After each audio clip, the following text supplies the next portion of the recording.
शिव जी का भोला भक्त। बहुत समय पहले की बात है।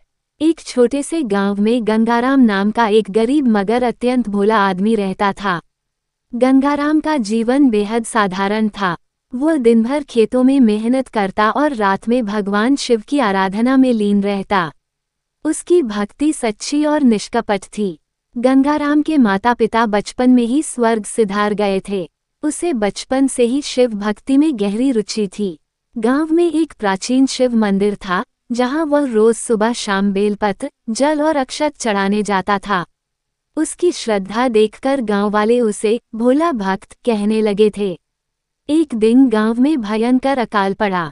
खेतों में अनाज उगना बंद हो गया, तालाब सूख गए और लोग भूख से तड़पने लगे। गांव के अधिकांश लोग या तो दूसरे गांव चले गए या रोजी रोटी के लिए भटकने लगे। लेकिन गंगाराम ने कहीं और जाने की बजाय भगवान शिव की भक्ति में और भी मन लगा दिया। गंगाराम की हालत भी दिन ब दिन खराब होती जा रही थी। उसके पास खाने के लिए कुछ नहीं बचा था। फिर भी वह रोज शिवलिंग पर जल चढ़ाने जाता और भोलेनाथ से सिर्फ एक ही प्रार्थना करता, हे प्रभु, मेरे गांव के लोगों को इस संकट से बाहर निकालो। गांव के कुछ लोग उसका मजाक उड़ाते और कहते, अरे भोले, भगवान तेरे लिए खाने का इंतजाम तो कर नहीं रहे और तू उनकी पूजा में ही डूबा रहता है। लेकिन गंगाराम इन बातों पर ध्यान नहीं देता और अपनी भक्ति में लगा रहता। शिव जी ने गंगाराम की भक्ति की परीक्षा लेने का निश्चय किया। एक दिन एक साधु के रूप में शिव जी गंगाराम के पास आए। उन्होंने कहा, बेटा, सुना है तू बड़ा शिव भक्त है, लेकिन तुझे इस हाल में देखकर बड़ा दुख होता है। तू क्यों अपनी जिंदगी बर्बाद कर रहा है? जंगल में जाओ, वहां एक गुप्त खजाना छिपा है, उसे निकालो और अपनी हालत सुधारो। गंगाराम मुस्कुराया और बोला, बाबा, मेरा असली खजाना तो शिव जी हैं। अगर उन्होंने चाहा तो मुझे सब कुछ मिलेगा, और अगर उन्होंने नहीं चाहा तो मुझे कुछ भी नहीं चाहिए। साधु शिव जी मुस्कुराए और बोले, ठीक है, लेकिन क्या तू मेरे साथ जंगल तक चलेगा?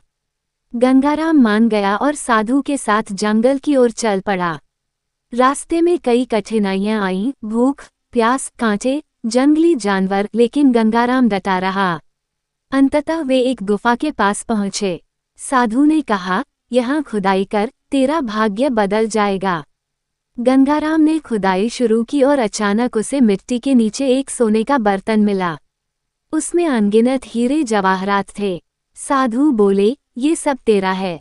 गंगाराम चकित रह गया, लेकिन कुछ देर सोचकर उसने बर्तन को वहीं छोड़ दिया और कहा, बाबा, मुझे यह नहीं चाहिए। ये तो संसारिक चीजें हैं। मैं तो शिव जी की भक्ति में ही खुश हूँ। साधु शिव जी हंस पड़े। उन्होंने अपना असली रूप प्रकट किया और बोले, वत्स, तेरी भक्ति से मैं बहुत प्रसन्न हूँ। तूने लालच नहीं किया और अपने ईमान पर कायम रहा। अब तू जो चाहे मांग सकता है। गंगाराम की आंखों में आंसू आ गए। उसने हाथ जोड़कर कहा, प्रभु, मुझे कुछ नहीं चाहिए, लेकिन मेरे गांव के लोग बहुत तकलीफ में हैं। कृपा करके उनके दुख दूर कर दीजिए। शिव जी अत्यंत प्रसन्न हुए और वरदान दिया, आज से तेरे गांव में कभी अकाल नहीं पड़ेगा। वहां हमेशा हरियाली और खुशहाली बनी रहेगी। शिव जी के आशीर्वाद से गांव में चमत्कार हो गया। अचानक से बादल घिर आए और मूसलाधार बारिश शुरू हो गई। सूखी जमीन फिर से हरी भरी हो गई। तालाबों में पानी भर गया और खेतों में फसलें लहलहाने लगीं। गांव के लोग ये चमत्कार देखकर हैरान थे। उन्हें गंगाराम की भक्ति का एहसास हुआ और वे सब शिव जी के मंदिर में आकर उनकी पूजा करने लगे। गंगाराम का नाम अब पूरे इलाके में प्रसिद्ध हो गया। लोग उसे शिव जी का भोला भक्त कहने लगे। लेकिन गंगाराम ने कभी घमंड नहीं किया। वह अब भी अपनी सादगी भरी जिंदगी जीता और पहले की तरह ही भोलेनाथ की भक्ति करता रहा।